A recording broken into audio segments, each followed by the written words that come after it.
মনীষী ধর্ম, মনীষী হয়ে জন্মেছি, মনীষী ধর্ম পালন করতে হবে নি? হ্যাঁ, দত্তারি নিকুচি করেছে আপনার এই ধর্মে। ঠাকুর, ঠাকুর, আপনি যদি আপনার মাকে না বলেন যে আমাকে সারিয়ে দাও, আমার সব ভালো করে দাও, যদি আপনি না বলেন, তাহলে আপনার এই গিরিশে কিন্তু, এই গিরিশের কিন্তু আপনি অন্য রূপ দেখবেন। হ্যাঁ, দেখবেন অন্য রূপ। আমি এইখানে আপনার পদতলে বসে নির্জলা উপবাস করব, নির্জলা উপবাস করব, হত্যা দিয়ে এখানে পড়ে থাকবো, আমি হত্যা দিয়ে পড়ে থাকবো। এই দেখো দেখি, বলো রে, এই এই নেটটা কি বলে রা? হ্যাঁ,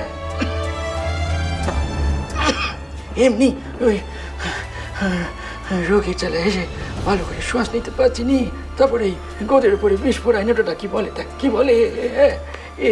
এই রোগী চালাচ্ছে, এই জ্বালাটা বেশি মনে হচ্ছে, এই লড়ে তুই কিছু একটা কর।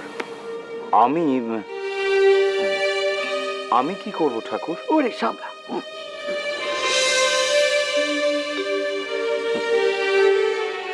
আপনার গিরিশকে আপনি চেনেন না?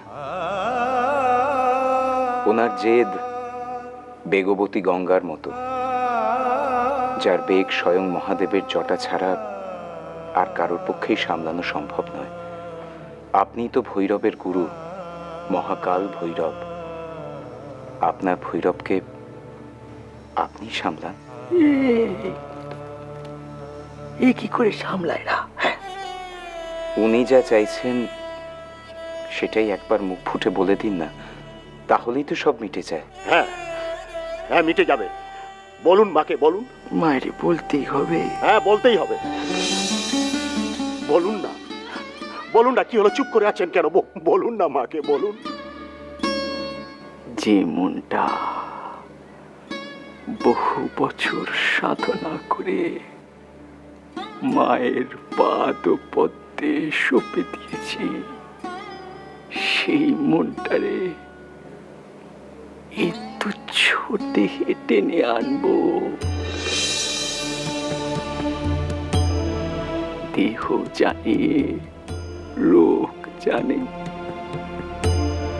মন তুমি আনন্দে থেকো, আনন্দে থেকো। এ তো অবতারের। না না রে, না না না, তুই নিজেও মানিস না, এদিকে ঠাকুরও স্বীকার করতে চান না যে তিনি অবতার। পুরাণে 10 জন অবতারের উল্লেখ আছে জিসি, এবং মানুষ কিন্তু তাদের লীলার কথা জানে। কিন্তু নরেন, বৈষ্ণব শাস্ত্রে 24 জন অবতারের কথা উল্লেখ করা হয়েছে। তা না হলে শ্রীমদ্ ভগবত গীতাতে শ্রীকৃষ্ণ কেন বলবেন, যদা যদা হি ধর্মস্ব গ্লানির্ভবতি ভারত অভ্যুত্থানং অধর্মস্য তদাত্মানং সৃজাম্যহম পরিত্রাণায় সাধূনাং বিনাশায় চ দুষ্কৃতম ধর্ম সংস্থাপনার্থায় সম্ভবামি যুগে যুগে। তাহলে তুই মানছিস তো নরেন যে তিনি আসেন যুগে যুগে? মানছিস তো ধর্মরাজ্য প্রতিষ্ঠা করবার জন্য অবতার হয়ে তিনি আসেন? মানছিস তো, মানছিস তো? তা আমি জানি না জিসি, তবে শ্রীমদ্ ভগবত গীতার এই শ্লোকটা বলতে আমার খুব ভালো লাগে। মহাকবি ব্যাসদেবের অসাধারণ রচনা। ওরে নরেন, স্বয়ং ব্যাসদেব যাকে নিয়ে এই শ্লোক রচনা করেছেন, তিনিই তো মানুষের মধ্যে বারংবার মানুষের রূপ নিয়ে আসেন আর লীলা করে যান, নরলীলা। এই যে শ্রী চৈতন্য জীবনীকার, তিনিও লিখছেন যে কৃষ্ণের যতেক লীলা সর্বোত্তম নরলীলা, নর বপু তাহার সমান। ঠাকুর শ্রী শ্রী রামকৃষ্ণ পরমহংস দেব এই সময়ে, এই যুগে সেই নর বপু ধারণ করে লীলা করছেন। তাহলে ঠাকুরের অমন মারাত্মক ব্যাধি কেন হলো জিসি? ওরে দেখ, এই নর বপুতে অবতারদের মনুষ্য ধর্মের সবকিছু মেনে চলতে হয়েছে। স্বয়ং শ্রীকৃষ্ণকে দেখ, ব্যাধের তীরে আক্রান্ত হয়ে গ্যাংগ্রিন হলো, তারপরে তিনি মারা গেলেন। শ্রী চৈতন্যদেব তাই, পায়ে ইটের আঘাত, তারপর গ্যাংগ্রিন, মারা গেলেন। প্রচুর পুঁজ রক্তক্ষরণ হয়েছিল তাদের। ঠাকুরেরও তো তাই। ঠাকুরও তো সেই কষ্টই পাচ্ছেন। অনর্গল কথা বলবার জন্য ঠাকুরের গলায় ক্ষত সৃষ্টি হয়েছে। ঠাকুরের সবকিছুই ফুৎকারে উড়িয়ে দিতে পারেন, সবকিছু সারিয়ে ফেলতে পারেন, কিন্তু কিন্তু তিনি তা করবেন না। বিজ্ঞান বলে তিনি চাইলেও তা তিনি পারবেন না। নাস্তিকদের মতো কথা বলিস না নরেন। আমি বাস্তবের কথা বলছি জিসি, কঠোর, কঠিন, নির্মম বাস্তব। তুই ঠাকুরকে কিছুতেই মানবি না। অবতার হিসেবে মানি না। ওরে নরেন, সময় থাকতে থাকতে ঠাকুরের স্বরূপ চিনে নে। বাল্মীকি ব্যাসদেব যার রহস্য ধরতে পারেননি, তিনি তাই। আমি মানব জিসি, যেদিন আমি নিজে তার রহস্য ভেদ করতে পারব, যেদিন তিনি নিজে তার স্বরূপ আমার সামনে প্রকাশ করবেন, আমি সেদিন মানব, নচেত নয়। আমি তোকে একটা কথা বলছি নরেন, আজকে তুই হয়তো আমার কথা নস্যাৎ করে দিচ্ছিস, কিন্তু এমন একদিন আসবে যেদিন তুই এই নরেন দত্ত বলবি যে ঠাকুর অবতার ছিলেন, এবং শুধু অবতার নন, অবতারদের মধ্যে শ্রেষ্ঠ। অবতার ও বরিষ্ঠায়। এক্স্যাক্টলি তাই। তুই মিলিয়ে নিস আমার প্রেডিকশন, মিলিয়ে নিস নরেন। আসি রে, আসি।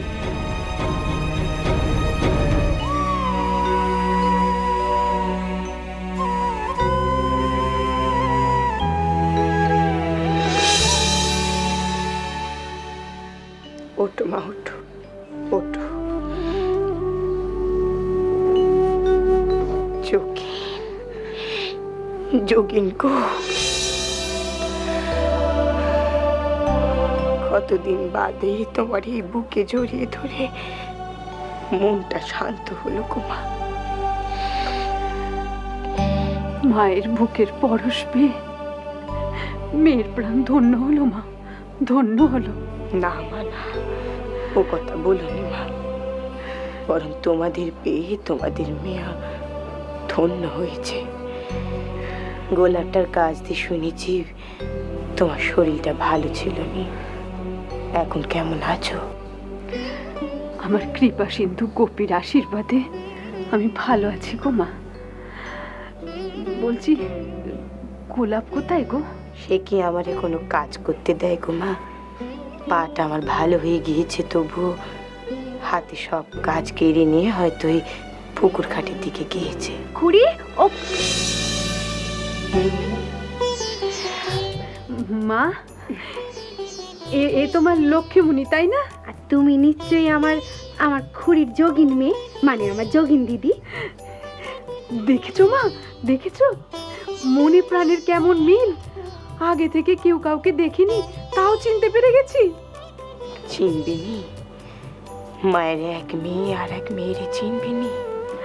বেশ ভালো হয়েছে বলো খুড়ি, এতদিনে তোমারে আর আমারে দেখে খুড়ো সুখ শাড়ি বলতে, এখন আমাদের দেখে বলবে ঝাঁকের কই ঝাঁকে এই মিলেছে। ও যোগিন, বলি তুমি সঙ্গে করে কিছুটি আনোনি, মানে জামা কাপড় কিছুটি আনলে চিনলে? মাগো, আমি আজ এক্ষুনি চলে যাব, থাকতে পারবো না। থাকতে পারবি নি মানে? মাগো, আমি তোমার আর আমার কৃপা সিন্ধু গোপীর আশীর্বাদ নিতে এসেছি, আর চলে যাব বলে সঙ্গে করে কিচ্ছুটি আনিনি গো। থাকতে পারবেন কেন? এই কপালপুরি লক্ষ্মীমণি আছে বলে? অমন কথা নয় লক্ষ্মী, তোমার কপাল পোড়া কপাল, আর আমার কপাল কি জল জল করছে গো। তবে থাকতে পারবি নি কেন? আমি বৃন্দাবন যাচ্ছি মা। তুমি তীর্থ ধর্ম করতে যাচ্ছ মা? দেখো খুড়ি, এরই কয় সুখের কপাল। না লক্ষ্মীমণি, আমি তীর্থ করতে যাচ্ছি না, আমি যাচ্ছি বৃন্দাবনের গোপীনাথের কাছে। আমার আমার কৃপা সিন্ধু গোপীর জন্য মানত করতে। তাই জন্য যাবার আগে তোমার আর তেনার আশীর্বাদ নিয়ে তারপর যাবো গো মা। যাও মা, যাও, আমি তোমারে আটকাবো না, যাও। অনেক কি ওই পুকুর ঘাট দিয়ে গোলাপটার একবার ডেকে নিয়ে আয় যা। হ্যাঁ, আমি এক্ষুনি যাচ্ছি।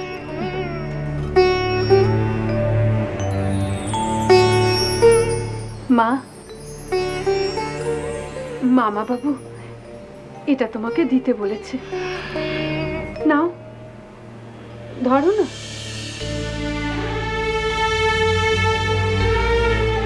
আমি একটু ওপর থেকে ঘুরে আসি, সব দেখে শুনে আসি একটু।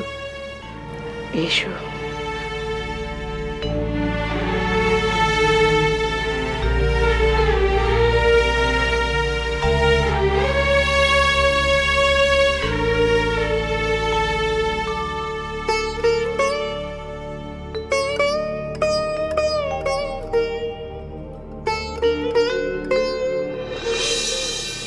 নরেন,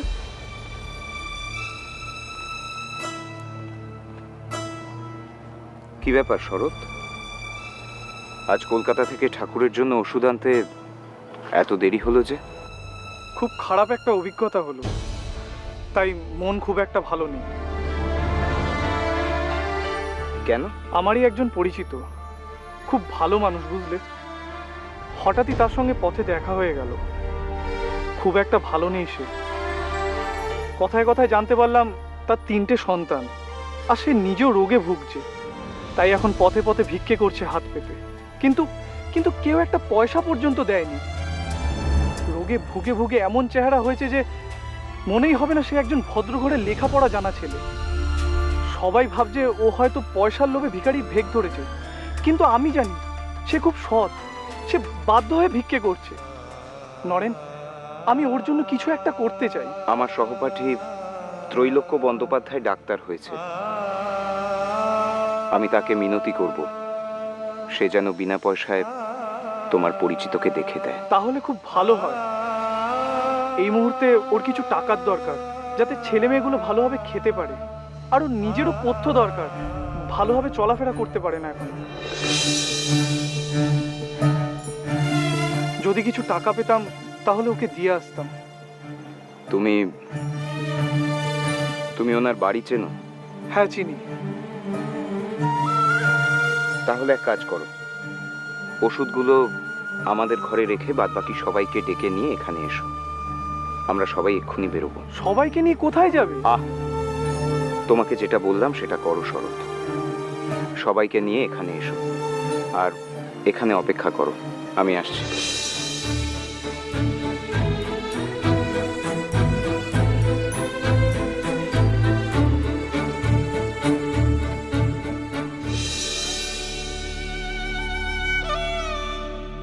সবাই ঠাকুরের জন্য কিছু না কিছু করছে। কেউ তারকেশ্বর যাচ্ছে, কেউ বৃন্দাবন যাচ্ছে তেনার জন্য মানত করতে। আর আমি তেনার জন্য কিচ্ছুটি করতে পারছি না, কিচ্ছুটি না।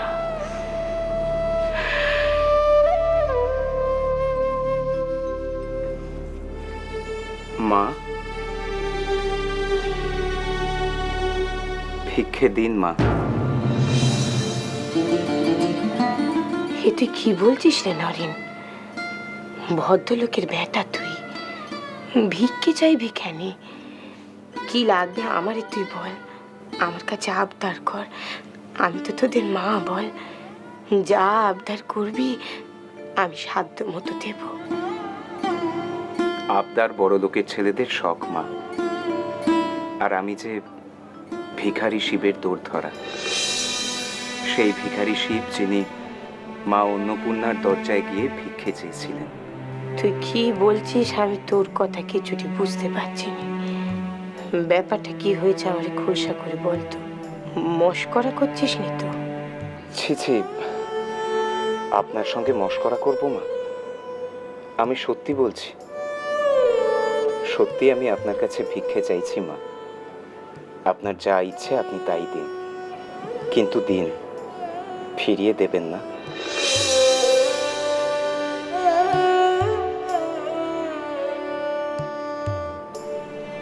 আপনি আমার কথা বুঝতে পারছেন না, তাই তো?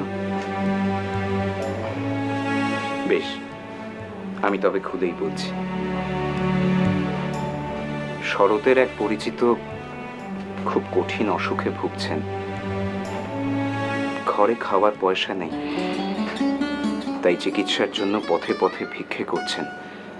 কিন্তু ওনাকে ভেকধারী মনে করে কেউ ভিক্ষে দিচ্ছে না, আর তাই আমরা সিদ্ধান্ত নিয়েছি ভিক্ষে করে কিছু পয়সা ওনার হাতে তুলে দেব। ও, এই কথা। এ তো খুব ভালো কাজ রে বাপ। কিন্তু আমি ভাবছিলাম যে কেউ যখন তারই কোনো ভিক্ষে দেয়নি, তখন তোদের কেন দেবে বল দেখিনি? আজ তারই পরীক্ষা মা। শুনেছি ভালো কাজে ভগবান সব সময় সঙ্গে থাকেন। আজ আমিও দেখব সত্যি সত্যি উনি সঙ্গে থাকেন কিনা। দিন মা, প্রথম ভিক্ষে আপনি দিন। নিশ্চয়ই দেবো বাবা, দাঁড়া।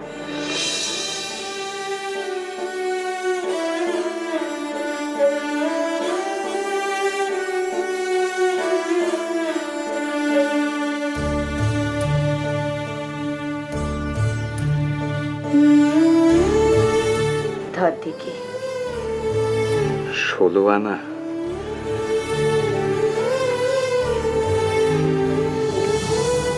আমাদের আশীর্বাদ করুন মা, আমরা যেন আমাদের কাজে সফল হতে পারি, ওই দুস্থ মানুষটার সেবা করতে পারি।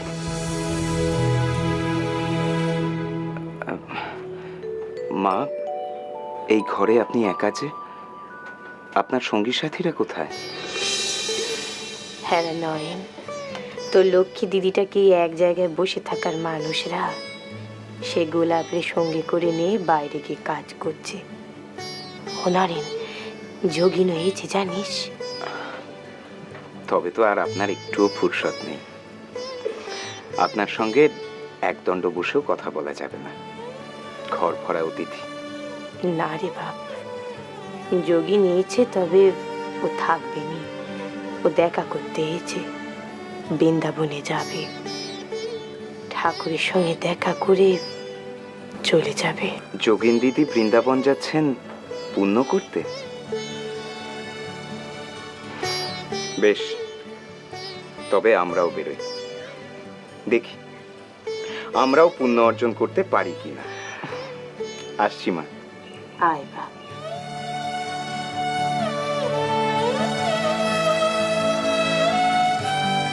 পাগল ঠাকুরের বেটাগুলো সব পাগল।